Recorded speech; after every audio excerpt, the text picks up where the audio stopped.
Today I'm going to call this action communication, a new relationship with information.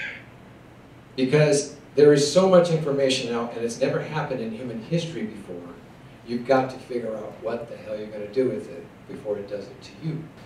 30 million PowerPoint presentations a day, Microsoft says. Would you like to have a quarter for every slide?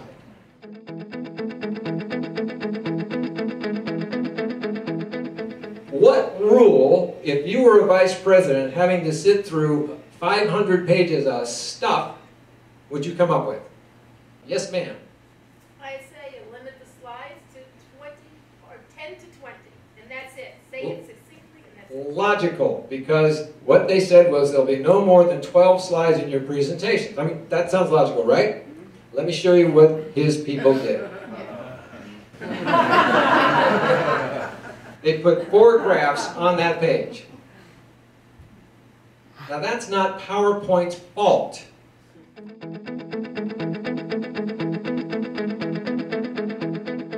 And something happened in his brain for the very, very first time in the human brain. A thought and a bubble and a picture appeared, and he couldn't express it, and he wanted to stand up. He got so excited, and he grabs clay, and he grabs charcoal, and he's going all over the wall, and people are going, "What's up with Phil?" What's up with Phil is he created the first business presentation of all time.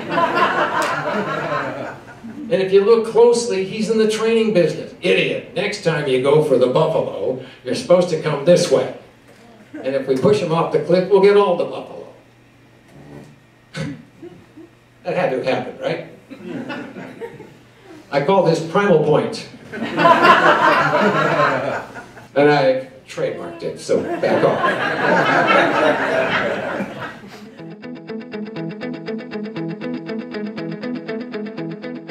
We weren't wired to remember all that stuff on those slides you just saw.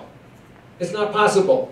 And yet, everybody in the world is calling it, we're a data-driven organization. They talk very proudly about being a data-driven organization. Baloney. Nobody's data-driven. We are wired for visual storytelling.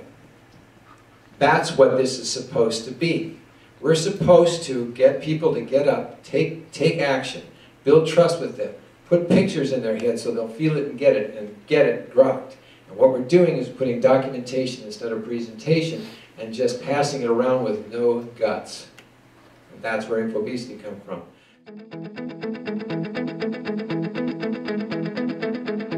Communication is a moment of leadership. You cannot be passive. If you are passive, you're going to have infobesity. I was the first one to call it that. Information's like food, and we got infobesity. And when you do this kind of aim at an individual, build their trust, aim at a specific action, it becomes so much easier to deliver those slides. You know why? Because they won't look like those other slides. Slides will become active, not passive. Every slide I've shown you that was a problem was passive. Somebody was passing on information for somebody else they thought was going to make the decision, not me.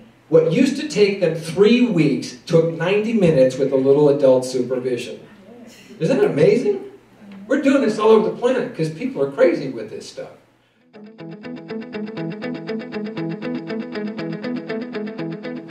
One of the things that happened to me when I was an actor is I was put on the road doing shows for little children, kindergarten through 6th grade, junior high, and high school kids.